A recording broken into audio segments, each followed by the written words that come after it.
Radio J. Le grand journal, Steve Nadjar. C'est l'heure à présent de retrouver l'étude du Tania. Bonjour Rémi Senbo. Bonjour. Et merci d'être avec nous.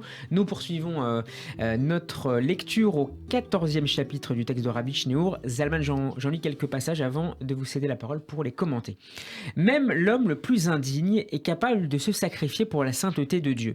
Assurément, je ne le suis pas inférieur. C'est qu'un esprit de folie l'a seulement dominé et il se figure que de commettre un péché n'affectera pas sa judaïcité et que son âme ne sera point séparée du Dieu d'Israël. De plus, il oublie son amour pour le Créateur et qui est caché dans son cœur. Quant à moi, je n'ai aucun désir d'être aussi insensé que lui et de nier la vérité. Il en va autrement avec ce qui est confié au cœur, c'est-à-dire le mépris et la haine du mal d'une façon absolue ou même passé absolu. Cela ne peut être atteint véritablement et sincèrement que par le moyen d'un grand et intense amour de Dieu, le genre d'amour extatique et de félicité divine qui s'apparente à la vie future de cette expérience. Et sage on dit, tu verras ton monde dans la vie, et il n'est pas donné à quiconque d'atteindre cet état, car il est de la nature d'une grâce, ainsi qu'il est écrit, c'est comme fonction privilégiée que je vous donne le sacerdoce, ainsi que cela est expliqué ailleurs. Rémi Senbo. Eh bien, plusieurs idées fondamentales. La toute première, c'est que finalement, vouloir se sacrifier pour Dieu, accepter ce sacrifice, y compris au sens matériel et physique, bien sûr, mais et a fortiori quand il s'agit d'un sacrifice intérieur, d'un don de soi profond, eh bien tout cela est à la portée de chacun. Le Tania est extrêmement loin ici.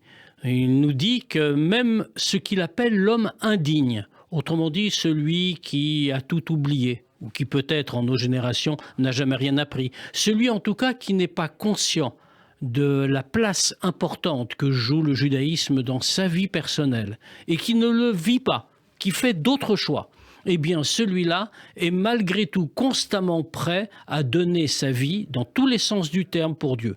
C'est déjà une forme de chidouche d'un enseignement Absolument. étonnant et éclairant. Mais pourquoi ? Pourquoi ?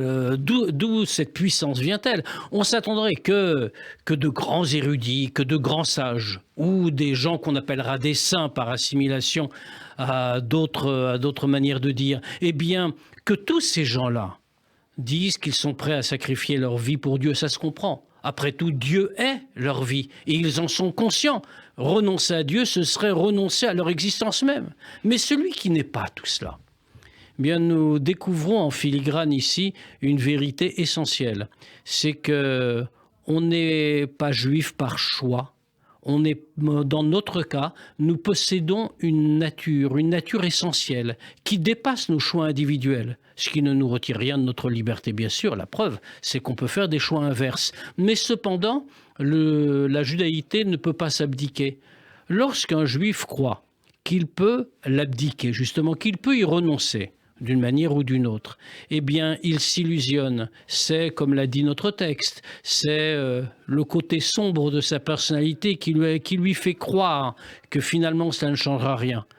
Mais en réalité, il possède en lui toujours ce désir, ce souhait constant de rester attaché à Dieu. Simplement, il ne l'entend pas.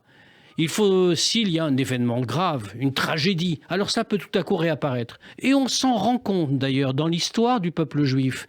On se rend compte que des gens qui avaient renoncé à tout, qui étaient tout à fait oublieux de la vie juive et du judaïsme en général, eh bien ces gens-là, quand on les a menacés de mort en leur demandant de se convertir, ont refusé de se convertir. L'étincelle était toujours là. Exactement, on le voit par exemple à l'époque des Maranes en Espagne. Qui sont les Maranes ? On les présente comme des héros, ce qu'ils sont. Mais en réalité, à l'origine, ils ne le sont pas du tout. Les héros, ce sont ceux qui ont fui l'Espagne en 1492. Pour rejoindre notamment le Portugal et l'Afrique du Nord. Puis tous les autres pays qui étaient encore ouverts. Pourquoi ? Bien parce qu'eux renonçaient à tout. Ils abandonnaient leurs possessions, ils abandonnaient leur patrie, ce qu'ils estimaient comme leur pays. Et brutalement, ils devaient tout reconstruire ailleurs. Ceux-là étaient des héros. Ceux qui sont restés, c'était les faibles.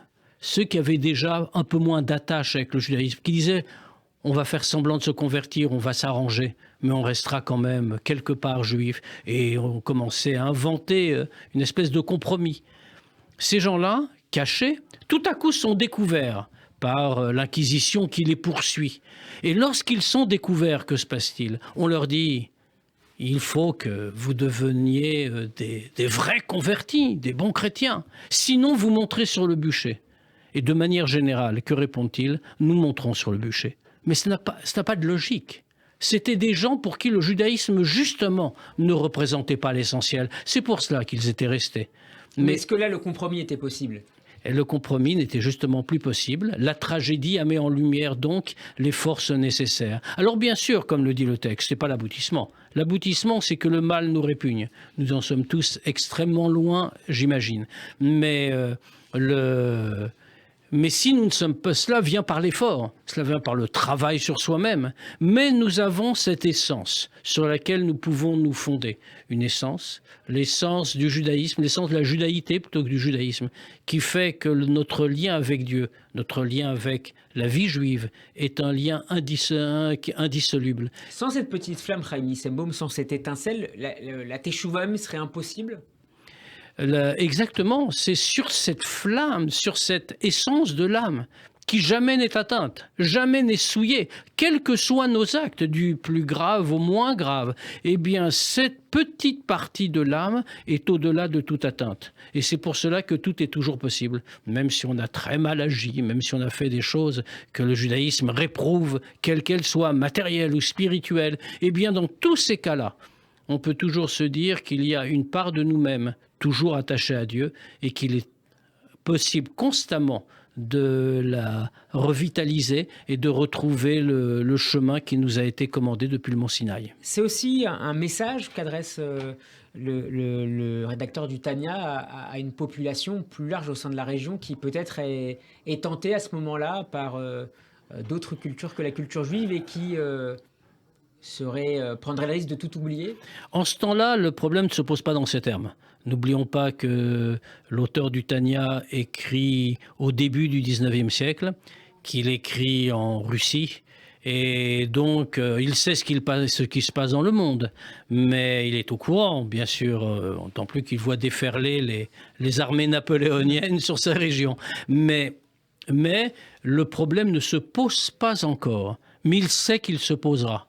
Et d'ailleurs, quand il s'interrogera sur le fait de soutenir l'armée de Napoléon, et donc les valeurs qu'elle porte, les valeurs encore de la Révolution, même si on est loin des idées républicaines, mais les valeurs de la Révolution, d'égalité, etc., ou soutenir au contraire l'armée russe avec ce qu'elle comporte de moments difficiles à vivre pour la communauté juive, le Rabbi Shneur Zalman soutient la Russie en disant ce sera dur matériellement, mais spirituellement on aura sauvé les choses. Dans le cas contraire, ce serait l'inverse qui serait vrai, il vaut mieux choisir le spirituel. Donc il ne parle pas pour un public plus large, il parle pour ceux qui l'écoutent et à qui il conseille de rechercher le choix absolu du bien en rejetant le mal.